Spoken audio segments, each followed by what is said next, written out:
Today, we're diving into a concept that holds the potential to transform how we approach life: the Buddhist principle of non-force. Picture this: have you ever found yourself pushing a giant rock uphill? It's exhausting, right? That's often how we approach life, forcing things to happen, pushing and striving, whether it's in our careers, our relationships, or even our quest for happiness. We're constantly trying to control every aspect of life, sometimes at the expense of our peace of mind. But what if there was another way? What if, instead of pushing, we could learn to flow with life, like a river finding its natural path? This is the essence of non-force. It's about letting go of the need to control everything and instead opening ourselves to the natural flow of life. It's about embracing a balance between striving and surrendering. This principle is deeply connected to what the Buddha called the middle way, a path that avoids extremes. Now, the middle way isn't about being lazy or passive, far from it. It's about balance in all aspects of life: body, mind, and spirit. For our bodies, this means caring for ourselves but not obsessing over every detail, not falling into extremes like overindulgence or excessive restriction. For our minds, it's about responding to life with a sense of calm, not overreacting to every challenge or setback. This is where practices like meditation and mindfulness come in. And spiritually, the middle way is about consistent practice, finding a way to stay engaged without becoming rigid or fanatical. It's a path that allows for growth without the harshness of pushing ourselves beyond our limits. One of the core ideas behind non-force is the understanding that everything changes. This is the principle of impermanence. Nothing in life stays the same, not our feelings, not our relationships, not even ourselves.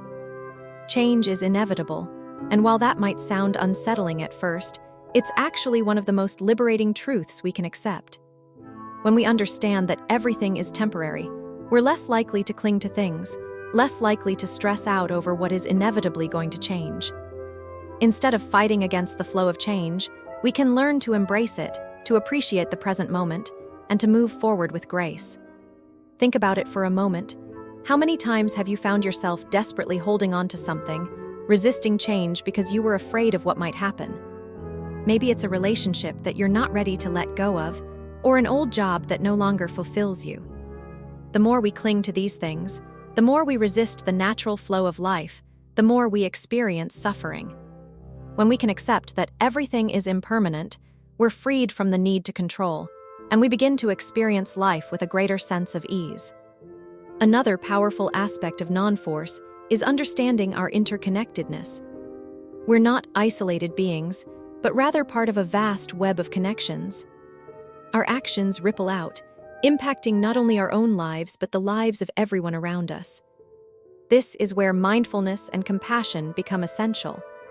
Instead of trying to force our way through life, we can act with awareness, understanding that our actions affect others.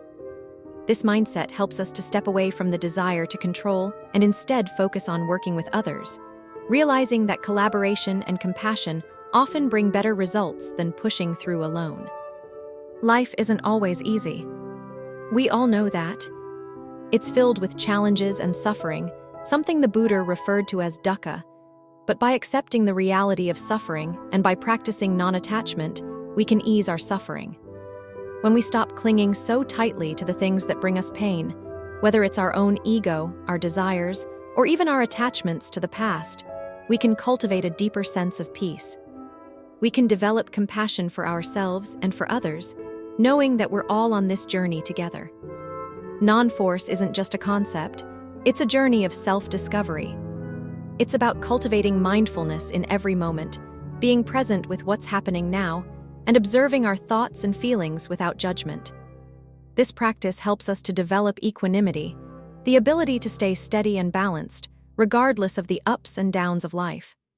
When we practice non-force, we are better able to navigate the inevitable challenges that come our way. Instead of reacting impulsively, we respond with clarity and calmness. One of the most beautiful aspects of non-force is its connection to loving kindness. When we stop forcing our way through life, when we stop trying to control everything, we create space for compassion. We begin to see the struggles of others as our own, and extend goodwill and love without expectation. This is the foundation of Buddhist teachings: compassion and loving kindness for all beings. It's about recognizing the shared human experience and offering support, without trying to manipulate or control the outcome. In the coming episodes, we'll explore related concepts such as right intention, right effort, and acceptance, ideas that will help us live with more freedom and less suffering. But for today, I invite you to think about one small way you can begin to let go of the need to control things in your life. It could be as simple as allowing a situation to unfold without trying to force an outcome, or letting go of an attachment that no longer serves you. Non-force is a practice, not a destination. It's a way of being that requires patience and mindfulness.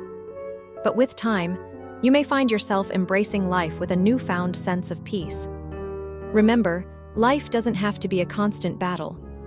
By learning to go with the flow, we can experience the beauty of what is, without always needing to control what will be. Non-force doesn't mean giving up or being passive.